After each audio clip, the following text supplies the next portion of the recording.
This podcast is sponsored by Talkspace. You know when you're really stressed or not feeling so great about your life or about yourself? Talking to someone who understands can really help. But who is that person? How do you find them? Where do you even start? Talkspace. Talkspace makes it easy to get the support you need. With Talkspace, you can go online, answer a few questions about your preferences, and be matched with a therapist. And because you'll meet your therapist online, you don't have to take time off work or arrange childcare. You'll meet on your schedule, wherever you feel most at ease. If you're depressed, stressed, struggling with a relationship, or if you want some counseling for you and your partner, or just need a little extra one-on-one support, Talkspace is here for you. Plus, Talkspace works with most major insurers, and most insured members have a $0 copay. No insurance? No problem. Now get $80 off of your first month with promo code SPACE80 when you go to Talkspace.com. Match with a licensed therapist today at Talkspace.com. Save $80 with code SPACE80 at Talkspace.com. Hey y'all, welcome to the Millennial Management Podcast. I am your host, Brandy, the Millennial Manager, and today we are going to be talking about termination. Okay, but before we get into this topic, I just want to do a few housekeeping things. Please make sure that you are following the podcast so that you are getting all the updates to when new episodes are being uploaded, and then possible bonus episodes. I haven't decided which way I want to go with that. I think I am going to add in a poll, so just let me know. I only got one response for a bonus, so I need to know that it's worth my time, because y'all know I do not like wasting my time. Okay, on anything. And so what I want to do is just make sure that it's something that you all want. And if it is, then I will try to work that in maybe a couple times a month, just doing a bonus episode so that we can kind of clear out these emails. The next thing is make sure that you are following me on TikTok, Instagram, Facebook, and of course YouTube now. Brandy, the Millennial Manager is the name of the account. The YouTube account is still under construction, and once it's done and ready, I will let y'all know 1,000%. And we're going to be going live on YouTube, but for right now, we're just slowly uploading episodes, and then we're going to move on from there. Now, today's topic, let's get to it. We're going to be discussing termination, okay?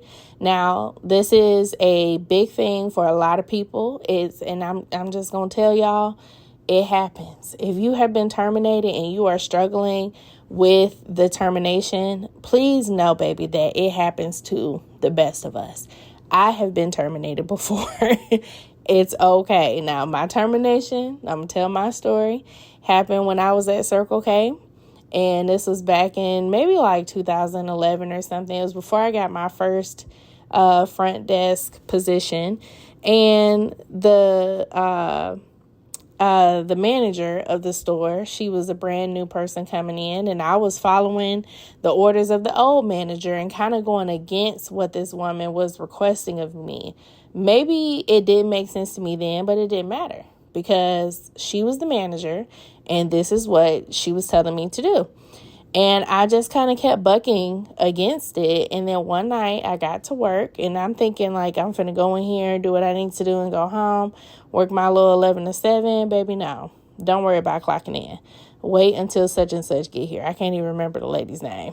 So when she got there, she was like, hey, I've been trying to get you to do it this way because this is the new company policy and you have been doing whatever you want to do. We've had several conversations about it.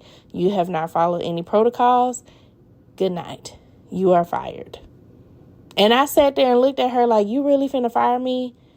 And then accountability hit. Like, girl, you were literally going against company policy, being outwardly non-compliant. Like, come on, let's just be real. You deserve that firing. And some of us, y'all, some of the emails, I'm gonna tell you, some of y'all deserve to be terminated. Now, whether or not you like that response, I'm sorry, but that is the truth. If you are going against company policy knowingly, okay, knowingly not following the orders of any person that is in leadership, you deserve to be terminated 1,000%. I'm sorry. Y'all excessively tardy. Y'all missing work all the time. You deserve to be terminated because you did not follow company policy. And you cannot get on these people's job, do what you want to do, and think you're going to have a job. They don't care. They don't care about no excuses. They don't care about anything. They care about the person being there to do a job. And when you look at it like that and stop trying to make a company care about you like that, you will be better off because you will already know what is expected of you. And I really hope that some people get that. But anyway, I digress. Being terminated, it can be hurtful. Like you feel like, oh, I did my best. When in reality, we're going to talk from the bad point and then we're going to work our way up into the good. In reality, you really did not try your best. You actually gave this job the least amount of attention. You gave it the least amount of effort, and it showed in your work. Now, if you are somebody who can not really care, but still get their work done and still do the task, then that's something totally different. But I'm talking about people who struggle with not giving a fuck about their job, and then it's showing up in their work, and then mad that they get terminated. Like, baby, what? Do you not hear yourself? That sounds crazy. You actually deserve that firing. And so if you are somebody who has been terminated, now we're going from the bad to the good. If you are someone that has been terminated and you, in fact, were wrongfully terminated, then you need to contact an attorney, 1,000%. If you feel like there was some type of harassment there, if you feel like there was some retaliation because you reported some things, if you feel like there was some discrimination, whatever it is that was going on in your particular job, and you feel like there was something there, a force there that was hindering you from being able to do your job, you need to report that, and you need to discuss it with an attorney. 1,000%. There is no, I have no other opinion on that. I think that if you feel like your employer encouraged any type of harassment, any type of retaliation, whether it's from HR, whether it's from your manager, whether it's from coworkers, you need to be documenting the situation. Otherwise, if you have not documented, what do I tell y'all? It is a figment of your what?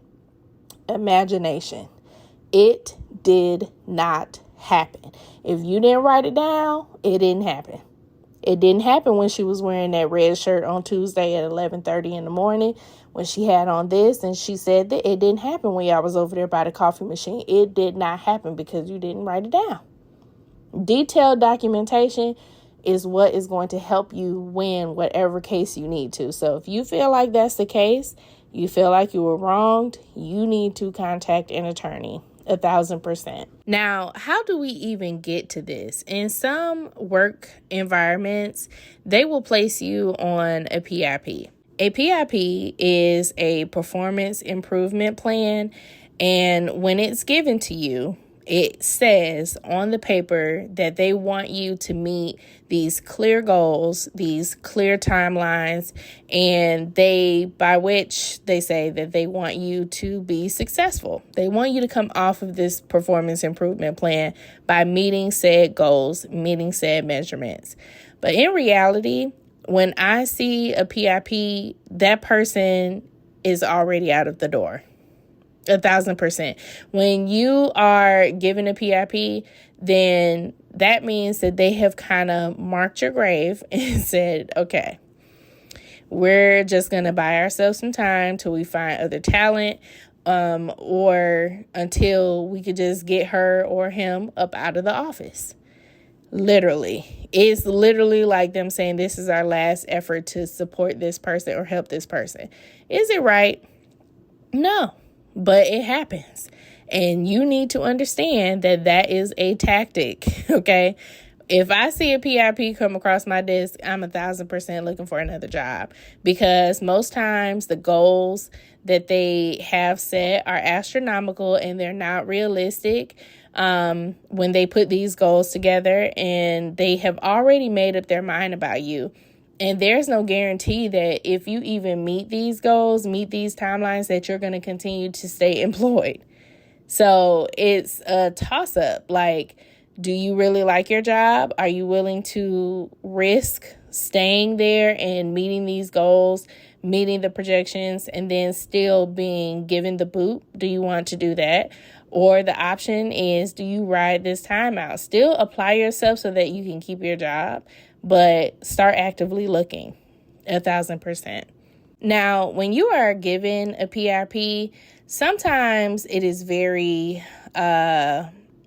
it's telling, like you already know that it's coming because there are things that led up to this. Maybe there were some regular or irregular check-ins. Like normally they don't check on you, but they have been checking on you quite a bit. You have garnered a lot of attention from your management team, the admin team. They are just really on your ass. That PIP is on its way. It just has not made it through HR yet, but more than likely it is on its way. If they have been talking to you about your poor performance, poor attendance, tardiness, whatever it is that you are not doing correctly in the workplace, if they're bringing it up constantly that you're not meeting whatever the goal is or the standard for the job, for the position, get ready for that PIP. When it comes to you, stay calm. Listen to what they are saying, because sometimes, ladies and gentlemen, okay, it is correct. There are some times that no, you don't have active listening skills. No, you don't have good communication skills. No, you don't. Okay? And what these people, after them watching you, they know whether or not you are going to be up to snuff. You don't have the ability to do the things that you said on your resume. So that's how some people end up here. Now, some people end up on a PIP because there are petty managers that encourage it. They want you up out of there for whatever reason. Either you went from pet to threat, or you went immediately to a threat for their position. And so they definitely don't want your ass there. But for some of you who actually lack communication skills, you lack problem solving skills, critical thinking skills, you cannot work alone, you can't work in a team, you just can't work. It is necessary to be put on a PIP. And they do it because that is how the company is going to protect themselves. When it's time for unemployment to run around or to roll around and they ask, what happened? Was this person ever written up? Was this person ever coached? And they're going to go right back to this PIP and said, yes, we did. We did try to coach this person. We did try to help them get back on track so that they can be successful, meet goals in the workplace, and they did not. They're going to have several follow-up meetings with you. They're going to have several meetings following up on your goals, on your process. They are going to be meeting with you like crazy. The one-on-ones could be once a week. It could be twice a week. It could be whatever the frequency is to stay on top of you. And the reason why they do this is because they want as much documentation as possible. And just like they are putting the thoughtfulness behind documenting and making sure that they have every T crossed and every I dotted, you need to be doing the same thing. Make sure you have all the evidence, all the things laid out, especially if you have not been written up before, you have not been given any warnings about your attendance, your performance, you have not had any conversations with a manager to discuss what has happened in the workplace. You have had no conversations. And then all of a sudden you get hit with a PIP. You need to make sure that you are documenting your experience with this. Always stay calm. When you are given a PIP, whether you know it's coming or not, make sure you stay calm, okay? You need to review it, look over it, listen to what they're saying, and then you need to make sure you are communicating clearly and respectfully during the meeting, okay? If you disagree with this PIP, you need to communicate it in a way that doesn't make you seem emotional, okay? Use I statements. Don't say anything about you this, you that, because it makes you look immature and it also makes you look like you are being defensive. And you don't have anything to be defensive about, okay? Because you've been doing your damn job. Now, for those of you who ain't been doing your damn job, y'all be quiet. Be real quiet like this. You hear that silence? You need to be quiet, just like that. If you have went through termination, let's say you've made it to this PIP stage, the company decided to let you go, or maybe they just fired you because you're in an at-will state, they can fire you without any real reason. Then I suggest that while you are hunting for the ideal job, for the ideal place of employment, you need to either start taking some courses. They have a lot of courses on Coursera, and work any job. Okay? I know you don't want to hear that, but you got to work a job while you're in between so that you don't fall so far behind on your bills that it affects you in your next role. So if that job just opened over at Amazon and you don't want to do that, you better look at your car and you better look at your apartment and ask, do you want to pay it? Okay? Do you like living on your own? Yes. So you need to make sure that you are able to do it. And the way that you do it is you need to take the easiest job possible so that you are able to pay your bills in between. And you're able to focus on that job hunt and not be worried about bills in that meantime. Let's get to our first email. This one is a long one, so I'm going to just tell y'all I can only do 2 today because this one is pretty lengthy.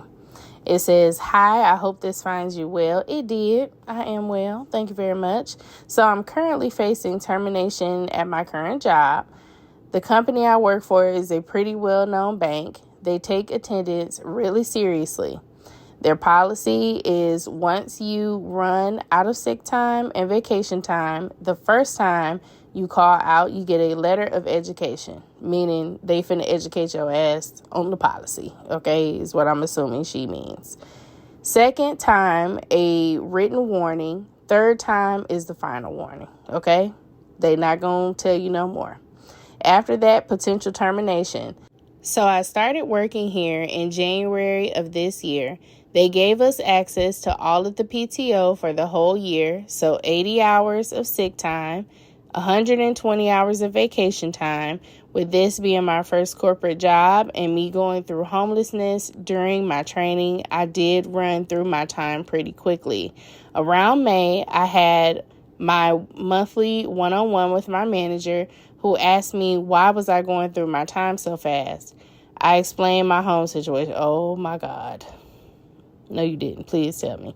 However, and then she explained her home situation and that she had found a new place and got a new car. However, during training, I had nowhere to stay and my car was constantly breaking down. So I called out a lot and I explained to her that, all these problems that she had going on. It's a lot. She gave me this look like I was making it up. She didn't seem to really care and didn't give me any resources other than call our company's counseling department. Fast forward to around July/August, I was on a final warning. Right after getting placed on final, I did call out again due to being sick. Oh my God, girl. However, I did not care because my health does come first. And I just could not work like that. So I took the risk and called out. So that makes 4 times since running out of time that I've called out and did not have time to cover it. So my manager let me know that she was going to escalate it up to HR. And at that point, we were waiting for that meeting to happen with HR. It's been a week since my manager escalated this to HR and still no word. And I'm so anxious about it. I can't afford to lose my job. Friend, are you for real? Are you for real right now?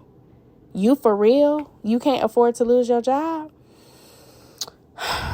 Now, I will say that I did reach out to HR right after she told me she escalated it. And in the email, she basically outlined this whole situation and said that she has been seeing a therapist regarding severe anxiety. Oh my God, which has led me to asking for an accommodation so that I can fully work remote. I wouldn't have to worry about attendance anymore because another big reason I would call in sick was because it sucks going into the office and working with the manager that I have. She is one of those older managers that envy you just because you are younger. The reason I say this is because she would pick on you about any little thing. She feels like working from home makes you lazy and not productive. She despises anyone who has an accommodation. She is not empathetic with her team at all. She doesn't care about our problems and we might face at home. She doesn't understand how it could affect our ability to work. I have a few complaints I want to push to HR. However, I have been debating on if I should hold off. You know, baby, I think you need a reality check, and I'm going to give it to you real quick. Number one, after you got that car and you got your house or your apartment, you should have been taking your ass to work. You should have been on time. I don't give a damn what come hell or high water, you should have brought your ass to work because you knew that you were skating on thin ice. You turned around and sent me a follow-up email, and I'm going to read this. It says, I also would like to add that I've never been tardy or late. That is the same thing. I've only called out a few times. You called out 4 times, which is more than the allow. And then not only that, you have exhausted 200 PTO hours combined with your vacation and sick. That's a lot. That's a lot of times. That's at least, 80 hours is a pay period. Then another 80, that's another pay period. That's 160. So that's at least a month and a half of time that you have not been present at work. In addition to the 4 days that you have not been there. And what is crazy to me is that you don't see nothing wrong with this. You feel like you are justified. Yes, this is your first corporate job, but this is about to be a first time or this is going to be a learning lesson for you. These people at these jobs do not give a fuck about you, and they are not obligated to care about anything that is happening to you outside of the workplace. Is that terrible? Yes, but that is the reality. And you going in and word vomiting your entire life to these people, they do not care that you're seeing a therapist. They don't care. They don't care that you have been homeless. They don't care. They don't care you ain't got no car. They don't care. All you have done is open yourself and made yourself vulnerable in the workplace. 1,055,000,000%.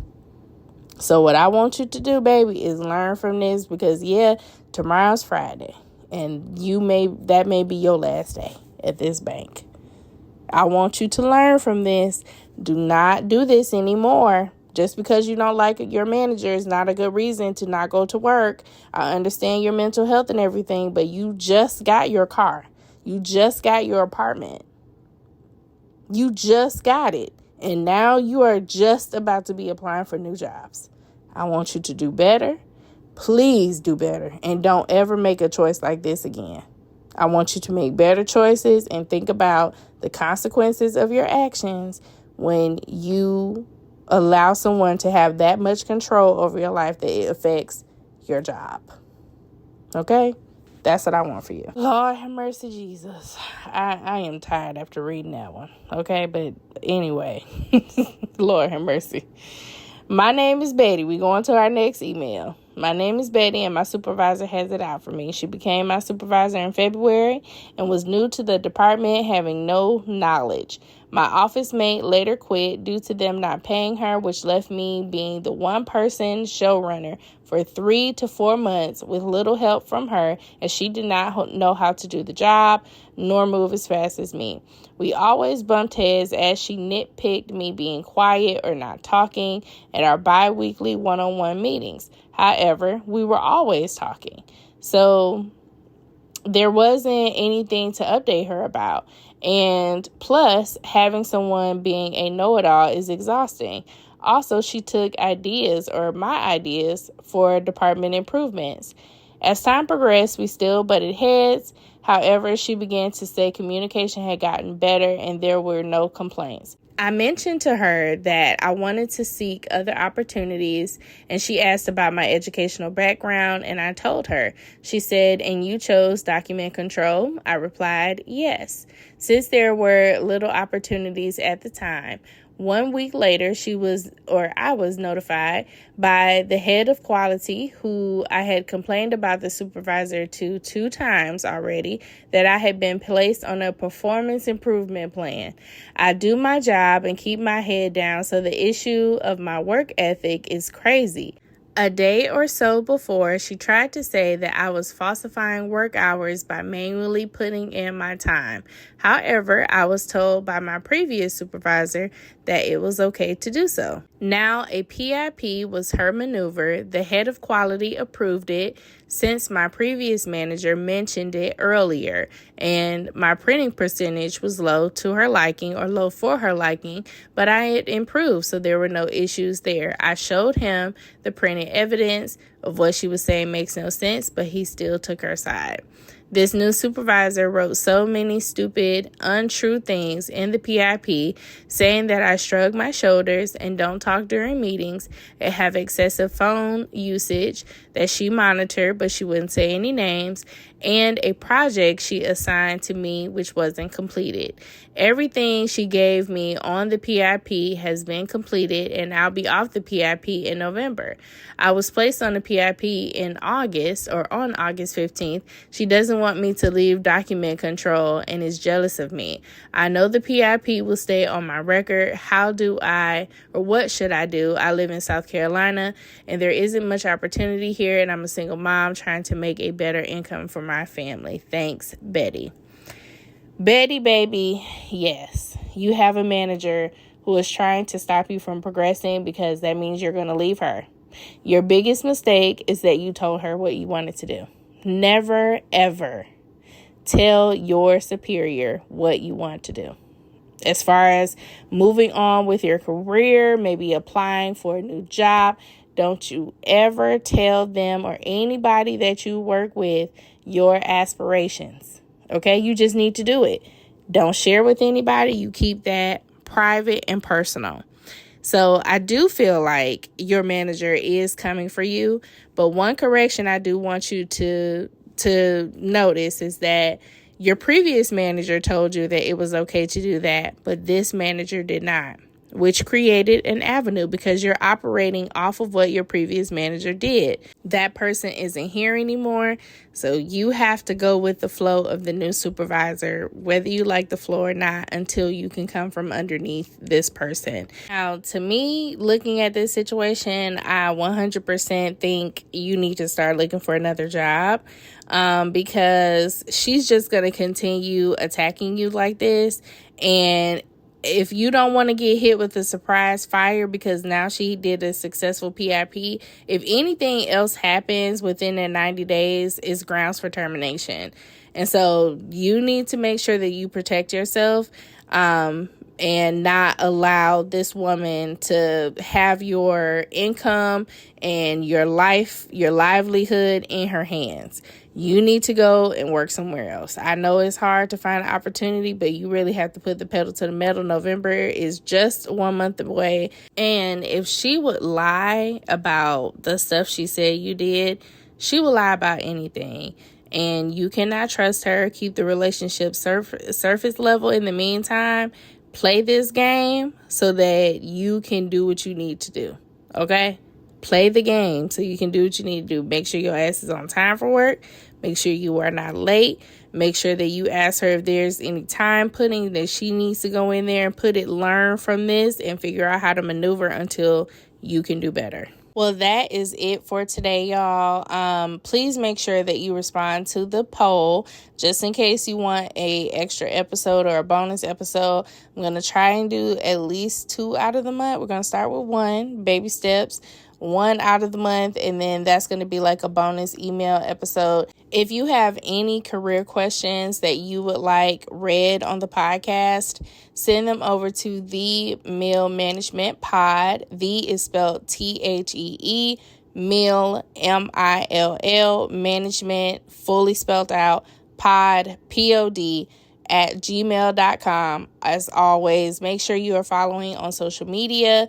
Don't forget to make sure you're following the podcast and send this episode to 3 people that you know can benefit from the things that we discussed today. And I will see y'all on the internet. Bye-bye.